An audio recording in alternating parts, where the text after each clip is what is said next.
नमस्कार साथियों, मेरा नाम है एसके शर्मा और मेरे चैनल स्टडी सेंटर पर आप सभी लोगों का बहुत बहुत स्वागत है। साथियों देखिए, अभी तक अगर आपने हमारे चैनल को सब्सक्राइब नहीं किया है so please subscribe this channel because global updates की डेली वीडियोस हमारे इस चैनल पर अपलोड की जाती हैं। तो आज के टॉपिक पर हम लोग बात कर लेते हैं। देखिए, डोनाल्ड ट्रंप ये एक ऐसा नाम है ना जो विश्व में हमेशा अपने बयानों को लेकर चर्चा में रहते हैं। ठीक है, अब देखिए इनके द्वारा कुछ ऐसा कंट्रोवर्शियल ऑर्डर, मतलब मैं यहाँ पर ये नहीं कहूँगा कि ये एक ऑर्डर है, एक्चुअल में ये एक एग्जीक्यूटिव ऑर्डर है, मतलब कि एक सरकारी आदेश है, समझिएगा। ये कंट्रोवर्शियल ऑर्डर दिया गया है ट्रंप के द्वारा, जबकि इन्हें कुछ ही दिन हुए हैं अभी अपने राष्ट्रपति पद ग्रहण किए हुए। ठीक है, ट्रंप द्वारा डिमांड की गई है आयरन डोम, समझिएगा। Trump want iron dome in space. ठीक है, मतलब कि ट्रम्प के द्वारा मांग की गई है कि भाई एक स्पेस में ऐसी शील्ड लाइए स्पेस में जो कि अमेरिका की रक्षा कर सके हाइपरसोनिक क्रूज बैलिस्टिक मिसाइल से। आप समझ रहे हैं। अब देखिए यहाँ पर हम लोग समझेंगे कि इस शील्ड को ट्रंप द्वारा आयरन डोम नाम क्यों दिया गया है, और आगे हम लोग चर्चा करेंगे कि क्या रियल में आने वाले समय में थर्ड वर्ल्ड वॉर स्टार्ट हो सकता है। ठीक है ना, तो जुड़े रहिए हमारे साथ हमारी इस वीडियो में। देखिए साथियों, है क्या, हाल फिलहाल में ही डोनाल्ड ट्रंप ने अपना राष्ट्रपति पद ग्रहण किया है। ठीक है, उसके बाद से इनके द्वारा कुछ ऐसे कंट्रोवर्शियल बयान दिए गए हैं जिसमें इन्होंने कहा था कि भाई हम कनाडा को अपना 61वां राज्य बनाना चाहते हैं, सॉरी 51 स्टेट बनाना चाहते हैं, और मैक्सिको को भी अपने देश में शामिल करना चाहते हैं। सबसे ज़्यादा हाईलाइटेड इनका बयान रहा था ग्रीनलैंड को लेकर के। इन्होंने कहा था कि भाई हम ग्रीनलैंड को हायर करना चाहते हैं, वहां पर अपनी मिलिट्री को डिप्लॉय करना चाहते हैं। ठीक है, उसके बाद कुछ ये दिन बीतते हैं। अब हाल फिलहाल में ट्रंप द्वारा एक एग्जीक्यूटिव ऑर्डर साइन किया गया है जिसमें ट्रंप मांग कर रहे हैं आयरन डोम इन स्पेस। समझिए इस मैटर को कि क्या है ये। देखिए आर्टिकल से समझते हैं। Trump says will build iron dome missile in shield. देखिए सबसे पहले तो हम यहाँ आयरन डोम वर्ड को समझ लेते हैं कि ये है क्या। इतने दिनों से देखिए साथियों हम लोग देख रहे थे कि मिडिल ईस्ट के अंदर इसराइल और जो मिडिल ईस्ट के अदर कंट्रीज हैं लाइक फ़लस्तीन, या फिर मैं बात करूं कि लेबनान के अंदर हिजबुल्ला, फ़लस्तीन के अंदर हमास, और फिर ईरान, इनके साथ इसराइल इस समय युद्ध में सम्मिलित था। इस बीच बहुत ही ज़्यादा चर्चा में एक शब्द रहता है आयरन डोम। ठीक है ना, हम देखते हैं किस तरीके से ईरान के द्वारा इसराइल पर लगभग 1200 बैलिस्टिक मिसाइल से हमला किया जाता है, जिसमें इसराइल का जो आयरन डोम डिफेंस सिस्टम है ना, एयर डिफेंस सिस्टम, वो बहुत ज़्यादा कारगर रहता है और बहुत ज़्यादा चर्चा में रहता है। देखिए 1200 टारगेट इसराइल की तरफ भेजे जाते हैं, जिसमें से 2 या 4 टारगेट ही इसराइल के अंदर गिर पाते हैं, बाकी सबको इसराइल की आयरन डोम हवा में ही मार गिराती है। यही कारण है कि ट्रंप ने डायरेक्टली यहाँ पर नाम दिया है कि भाई हम आयरन डोम जैसी एयर डिफेंस सिस्टम या एयर डिफेंस शील्ड चाहते हैं स्पेस के अंदर। अब देखिए स्पेस के अंदर ट्रंप का कहने का मतलब क्या है, इस वर्ड को हम लोग समझ लेते हैं। देखिए हम सब ने एक बहुत बहुचर्चित मूवी देखी है स्टार वॉर्स, जो कि रोनाल्ड रीगन द्वारा बनाई गई थी। ठीक है, उसमें कुछ इस प्रकार की स्पेस शील्ड दिखाई गई थी, जैसे कि कभी किसी भी ग्रह पर हमला होता है तो स्पेस शील्ड उसको इंटरसेप्ट करके हवा में ही मार गिराती हैं। अब इस टॉपिक को हम लोग समझ लेते हैं कि ये है क्या। देखिए Donald Trump plan for space laser to destroy nuclear weapon, मतलब कि ट्रम्प का कहना यहाँ पर है कि भाई देखिए ऐसी शील्ड विकसित कीजिए जो कि जब दूसरे किसी देश से अमेरिका पर परमाणु हमला हो या फिर बैलिस्टिक मिसाइल से हमला हो, ठीक है ना, तो वो उसको इंटरसेप्ट कर सके, जैसे कि आप यहाँ पर देख रहे हैं येलो साइन। ठीक है, उसको इंटरसेप्ट करे और हवा में ही उसे मार गिराए। ठीक है, अब इस टेक्नोलॉजी को हम थोड़ा सा समझ लेते हैं कि यहाँ पर ट्रम्प कहना क्या चाहते हैं। देखिए होता क्या है, जब किसी देश से, मान के चलिए एग्जाम्पल के तौर पे हम ले लेते हैं कि रशिया से एक परमाणु मिसाइल टारगेट की जाती है अमेरिका के ऊपर, तो ट्रम्प का कहना यहाँ पर ये है कि भाई देखिए ये जो शील्ड होगी ना, ये शील्ड हवा में ही उसे इंटरसेप्ट करेगी।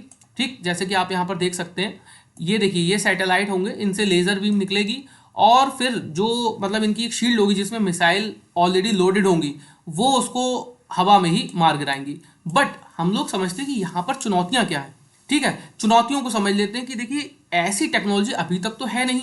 बाकी जब से ट्रंप का ये बयान आया है तब से ट्रंप का ये बयान बहुत ज़्यादा चर्चा में है।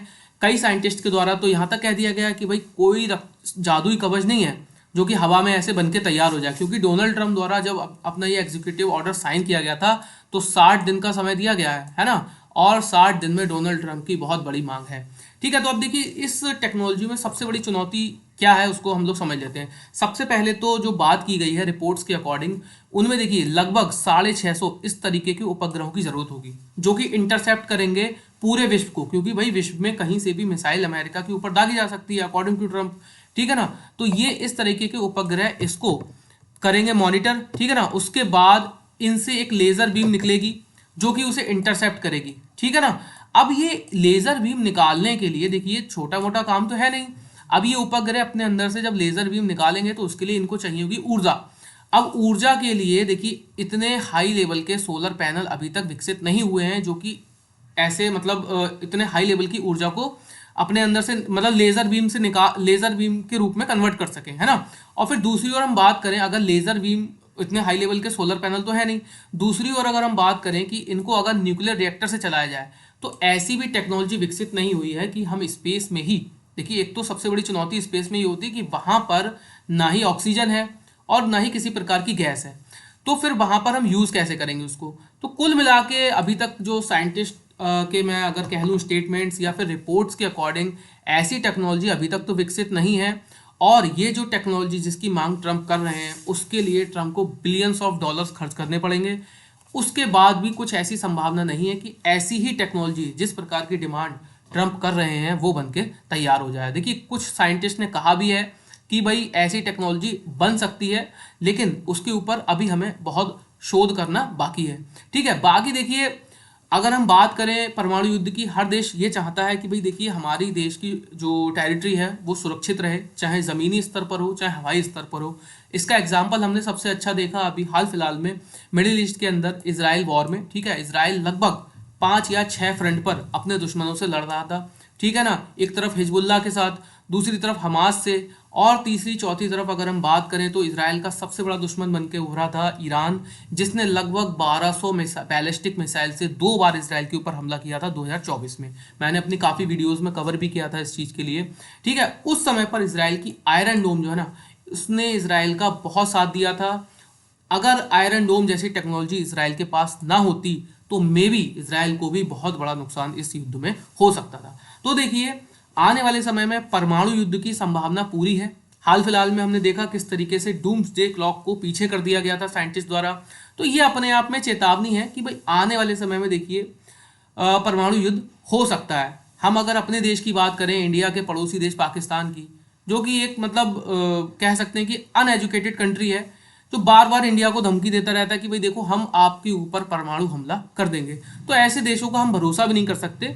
बाकी देखिए हमें तो तैयार रहना ही होगा। डोनाल्ड ट्रंप का ये ऑर्डर जो है वो कहीं ना कहीं अमेरिका को तैयार करना है आने वाले युद्ध के लिए, क्योंकि अमेरिका के भी काफ़ी दुश्मन इस विश्व में हैं। लाइक अगर हम बात करें अमेरिका का सबसे बड़ा दुश्मन रशिया, और दोनों ही कंट्री एक दूसरे के दुश्मन हैं। और रशिया भी देखिए अमेरिका की कुछ खुफिया रिपोर्ट्स ये भी बताती हैं कि रशिया ने स्पेस से रिलेटेड कुछ ऐसे हथियार विकसित कर रखे हैं। ये अमेरिका की खुफिया रिपोर्ट्स बताती हैं। यही कारण है कि जो डोनाल्ड ट्रंप को उकसा रहा है कि ऐसे हथियार आप विकसित कीजिए जो स्पेस से अमेरिका की रक्षा कर सके। बाकी देखिए आज की वीडियो में इतना ही था। अपना ओपिनियन जरूर बताइएगा कि क्या आने वाले समय में अमेरिका ऐसे हथियार विकसित कर सकता है, क्योंकि आपके ओपिनियन हमारे लिए बहुत ज़्यादा इंपॉर्टेंट रहते हैं और हमें मोटिवेशन देते हैं कि हम आगे की वीडियो में कैसा कंटेंट आपके लिए प्रस्तुत करें। तो अभी के लिए इतना ही था, मिलते हैं नेक्स्ट वीडियो में।